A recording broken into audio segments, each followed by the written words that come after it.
وأصلي وأسلم على من بعث رحمة للعالمين، صلى الله وسلم وبارك عليه وعلى آله وأصحابه والتابعين. أما بعد، فسلام الله عليكم ورحمته وبركاته. وأسأل الحق أن يحرم هذه الوجوه الراكعة الساجدة عن النار، وأن يختم بالسعادة آجالنا. اللهم اجعلنا ممن طال عمره وحسن عمله، واجعل آخر الكلام لا إله إلا أنت. توفنا وأنت راض عنا غير غضبان يا أكرم الأكرمين. أيها الأحباب، إن القبر أول منازل الآخرة، والمؤمن في حياته إنما هو يؤثث قبره، وإنما هو يبني أخراه. والسعيد منا معاشر الأخيار من كان فوق الأرض يعمر باطنها، ومن كان فوق الأرض يعبرها للآخرة. والشقي من كانت الدنيا بين عينيه، والشقي من كان بيته في الدنيا جميل، وفراشه وثير، ومكانه جميل، فلما دس في الثرى وصدعت الأرض له ووسد الأرض إذا هي بضيق، وإذا بالأضلاع تختلف، وإذا هو يصيح تحت الأرض رب ارجعون. مر الحبيب على قبرين فنظر إليهما. الصحابة ينظرون إلى أديم أرض، ليس هناك تغير على ظاهر الأرض، لكن الله جل وعلا أخبره بالغيب الذي علمه إياه أن تحت هذا القبر وتحت أديم ذاك القبر رجل هنا وهناك يشوون في النار، وسدوا جهنم، يشوون بعذاب جهنم، وهما من أهل الإسلام، وهما من الموحدين. كيف يعذب موحد تحت الأرض؟ قال الحبيب: إنهما ليعذبان وما يعذبان في كبير. أمر لو ذكر لك ستقول هذا سبب عذاب القبر، هذا الذي جعل القبر حفرة من حفر النار، هذا الذي جعلهم يشوون تحت الأرض بجمر جهنم، إنه ليسير. ولكن اليسير هذا اللي عندي وعندك يسير، عند الله عظيم. أما أحدهما فكان يسعى ويمشي بالنميمة، والثاني لا يستنزه من البول. ووقفة عند جريمة القتاتين، وقفة عند بضاعة الشيطان الرجيم. النميمة أن تنقل الكلام من رجل إلى آخر، امرأة إلى أخرى، على صفة الخفية لأجل إفساد ما بينهما. جريمة كبرى يوم أن تنقل كلمة من شخص إلى شخص آخر حتى تفسد بينهما، ترتكب كبيرة من كبائر الذنوب، لربما كانت من أسباب عذاب القبر ومن أسباب شويك في القبر، أعاذك الله من النار. السعي بين الناس بالنميمة بضاعة يجيدها اليهود الذين هم أهل الحسد، وهم الذين كلما أوقدوا نارا للحرب أطفأها الله. اليهود ينقلون الكلام بين الأمم ويقذفون دولة على أخرى، وفعلوا ذلك في زمن محمد عليه الصلاة والسلام مع الأنصار. مرة يوقدون النار عند الخزرج، ومرة عند الأوس، حتى توقد العداوات. وبعض عباد الله جنده الشيطان في جيشه، همه يشرب فنجال هنا وبيالة شاي هنا ليصب هؤلاء على أولئك. أتدري ماذا قال فلان فيك؟ أتدري ماذا يقولون فيك؟ ثم يقول: والله إني لا أحبك، والله إني لا أخاف عليك. ويأتي بثوب الناصح وهو كاذب، ويأتي بثوب التقى وهو خائن. وكم طلقت من امرأة، وكم فصمت من عرى، وكم قطعت من أرحام بسبب مغفل جنده الشيطان من حيث يدري أو لا يدري. يأتي إلى أخيه فيقول: أعوذ بالله، فلان قال فيك كذا، أنا لا أرضى، أنا أنقل لك الكلام هذا لأني والله ما أرضى الذي قاله. كذب، بل هو راض ولذلك من نقل إليك الغيبة فهو فاسق نمام. محمد عليه الصلاة والسلام ماذا يقول؟ لا يدخل الجنة نمام، وفي رواية لا يدخل الجنة قتات. وأحبابي ترى القتات لا يأتينا بثوب عدو، لو أن النمام يأتي بثوب عدو لطردناه، لكنه يأتي بثوب مشفق، يأتي بثوب ناصح، يأتي بثوب مهتم، يأتي بعين باكية ويحوقل إنا لله وإنا إليه راجعون. الناس فسدوا. لماذا يا أبو فلان؟ والله ودي أقول لك شيء بس والله خايف تزعل. لا أبدا، ولا أقول لك استر ما واجهت، والله أن تخبرني. ويبدأ يرقق لك الخبر، وهي الكبيرة المفسقة المسببة لعذاب القبر. يقول فلان قال فيك ولو كان صادق فهو فاسق. حتى لو كان صادق فهو فاسق، إلا إن كنت تسأله عن طريق استفتاء أو عند القضاء أو عند المشورة في الزواج ونحوه، أرخص بعض أهل العلم في ذلك. أما أن ينقل لك شيئا عن آخر وهو غائب عنك، فاعلم أنه جندي من جنود إبليس. وقد زين الشيطان لبعض الناس أنهم لا يرتاحون حتى يوقدوا النيران في بيوت الناس، وحتى يوقدوا النيران في قلوب الناس. واحد مرتاح ومع مجموعة ومع زملائه ومع أصحابه، يأتي شخص ويقول ناصح ويرسل له رسالة واتساب، فلان قال فيك وقال فيك، وتحت يكتب فاعل خير، وقد فعل الشر كله، امسحه ورد عليه وقل له اتق الله. ولذلك بعضنا صدر السليم مرتاح يحب الناس جميعا، حتى يأتيه مجرم ولو صلى معنا، مجرم ولو تلا القرآن معنا، مجرم ولو أظهر المودة لنا، مجرم لأنه قتات نمام، ويقول عطني إذنك يا أبو فلان، والله أنا أقول لك لا تمشي مع فلان، لأني مرة كنت جالس وقال أصلا السيارة اللي عندك هذه مالها حرام. وبعضهم يقول أنت جبان، والله أبو فلان قال أنا بغيت أضربه لكن والله ما بغيت المشاكل، وهو جبان كذاب، إنما يريدك أنت أن تتباعد عنه. ولذلك النمام تجتمع فيه كل القاذورات الأخلاقية. النمام حاسد، النمام مغتاب، النمام كاذب، النمام فاسق. ولذلك عندما تواقدت النيران على قبور بعض المسلمين تحت الأرض لأنهم استسهلوا النمامة، ولذا قال الحبيب عندما قال إنهما ليعذبان وما يعذبان في كبير، الأمر سهل عند الناس، سهل، سوالف، جلسة شاهي قهوة، جلسة طعام في المطعم، سوالف جوال، دردشات، هي سهلة عندهم. لكن أقول لك نصيحة، لا تمشي مع فلان. ليه؟ بس وسكر، مجرم، لأنها أوقد النار في قلبك وأنت ما تدري. هو ليس بناصح بل فاسق، لأن الكبائر كبائر الذنوب ما توعد الله صاحبها بلعنة أو بعذاب فإنه صاحبها يفسق. والنمام فاسق ولو كان قد حفظ القرآن كله إذا استباح ذلك. ولذلك أيها الأحباب قال الحق جل وعلا: ولا تطع كل حلاف مهين هماز مشاء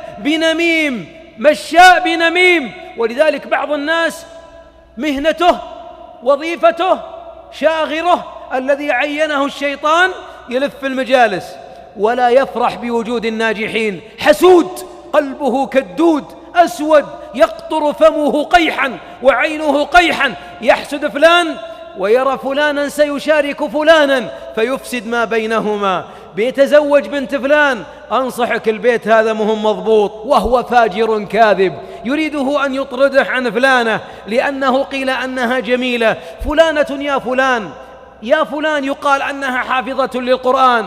قرآن أنا عندي أرشيفهم كله وملفات البيت أعرفه، بلا قرآن بلا غيره، ابتعد ابتعد، وهو مجرم يريد أن يفصم العرى ويريد أن يوقع العداوة. ولذلك الشيطان يجند أجلكم الله أخس النفوس طبائعا، فيجندها لدخول المجالس، وبعضهم العصر في مجلس والمغرب في مجلس والعشاء في مجلسين، والدوام شغال، وفي غرفة الموظفين وعند المعلمين وعند كل مكان، همه أن يوقد النيران. ثم إذا رأى النار تأكل بعض، حروب دول قامت بسبب النمامين، أرحام قطعت بسبب النمامين. ألا وإن النمامة قد يكون لها صور في زمننا هذا، من صورها تربية الأطفال على النمامة.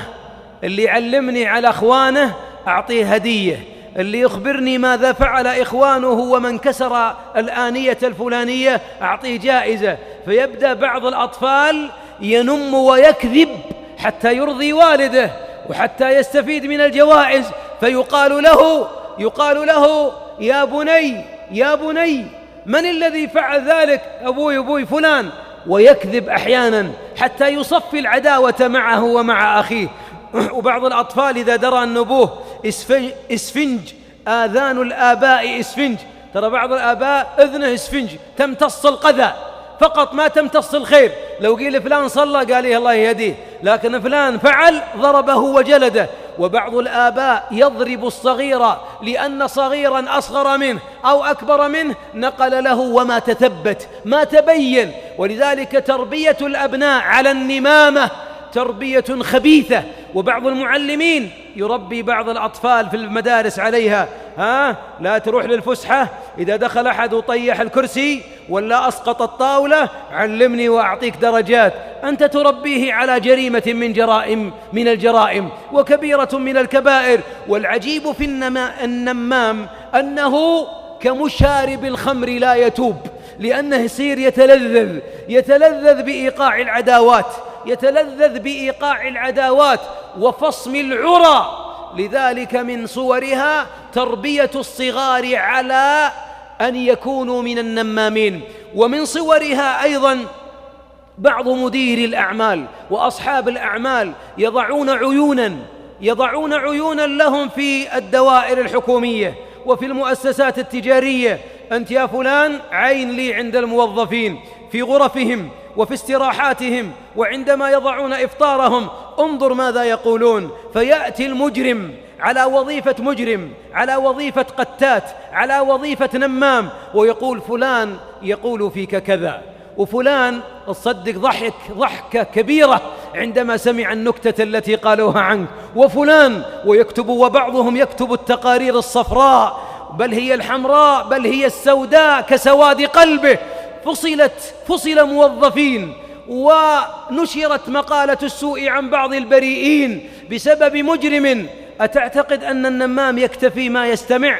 يضع عليها بهارات الشيطان ويضع على بعض المعلومات خميرة الشيطان لينفش الأخبار، ويقول فلان يقول وأظنه سيقول وأظنه سينقل، ويبدأ يؤلف فيلم كامل كل أفراده والممثلين فيه من فريق الشياطين.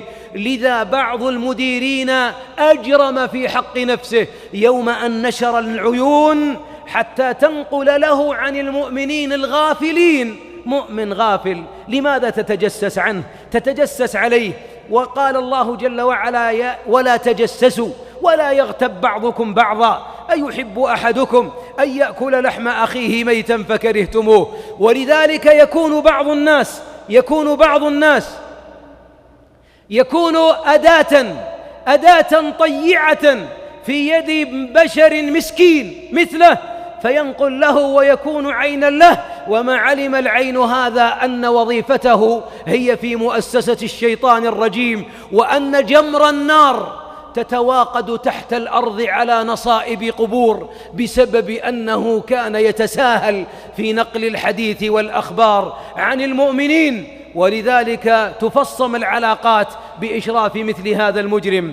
أيضا منها من النميمة بعض الناس الذين جندهم الشيطان بتتبع عورات المؤمنين وخاصة الدعاة والصالحين إذا أرادوا يسقطوا داعية مميزا أو عالما أو قاضيا أو مفتيا أو آمرا بالمعروف بدأوا يصورون عليه بعض القصاصات، ويجمعون له بعض الأخطاء والهنات، ويجمعون لهم إضبارة وزبائل من القيح بسبب سواد قلوبهم، وينشرون في الناس عبر الوات: احذر فلان، احذر فلان، احذر فلان، حتى ينشروا بين الناس مقالة السوء عنه وهو غافل، ولربما أخطأ، ولربما زل لسانه، ولربما كان القتات النمام هذا يجمع قصاصات الكلام كمن يقرأ: فويل للمصلين ثم يكبر ويخرج من الصلاة. هل الويل للمصلين؟ أكمل الآية: الذين هم عن صلاتهم ساهون. بعض الناس حياته يجمع الكلام الردي والكلام السيء فيجمعها وينشرها ولا يصور. ومن النمامة تصوير بعض الناس في حالات هم في حال غفلة، هو مع أبنائه، هو في تبسط، هو فاسخن شماغه، هو يضحك، ثم يركبون الصور أو يعلقون على الصور: انظروا فلانا أخزاه الله فعل كذا وكذا، وهو فاجر كاذب ما فعل، صورت من عامين في موقع ليس الذي علق عليه.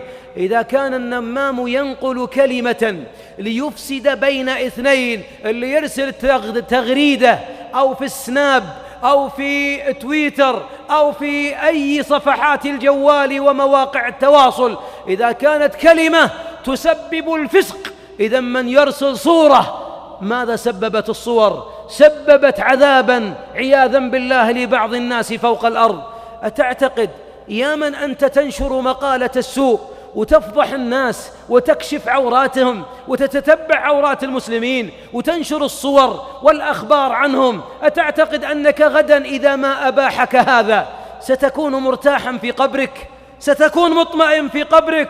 محمد بن عبد الله أخبر عن صحابيين مؤمنين مسلمين، أخبر أنهما يعذبان، القبر يغلي جمرا، لأن أحدهما كان يسعى بالنميمة، كان يحب أن ينقل الكلام بين الناس. إذن كيف الذي سينقله مرة وينقله عقبك؟ حدد ويرسل وترسل تغريدات وواتساب، بعضنا تغريدته الواحدة سيغرد بها على وجه الأرض آلاف المرات. فدعوة إلى أن نطهر قلوبنا قبل ألسنتنا، ولنعلم أن القتات أحيانا يكون مغفل، استغفله الشيطان، يجمل له النصيحة في ثوب النميمة، فيقول: قل له حتى يحذر، وما علم أنه إنما هو يرتكب الجريرة والجريمة.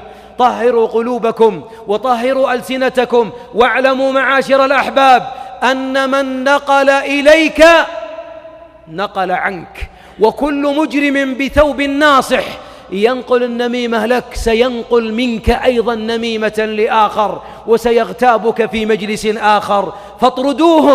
اطردوهم فإنما هم جند الشيطان الرجيم. اللهم طهر آذاننا وقلوبنا من سماع النميمة أو من تغير القلب على المؤمنين، وطهر ألسنتنا من كل جريرة يا رب العالمين، واغفر لنا ما كان يا رب العالمين، وطهر ألسنتنا وإنا نتوب إليك ونستغفرك مما كان من ذنوب وآثام. اللهم اغفر لموتانا وعاف مبتلانا، واغفر لآبائنا وأمهاتنا، واجعل أخرانا خيرا من دنيانا. اللهم صل على محمد وعلى آل محمد، والحمد لله رب العالمين.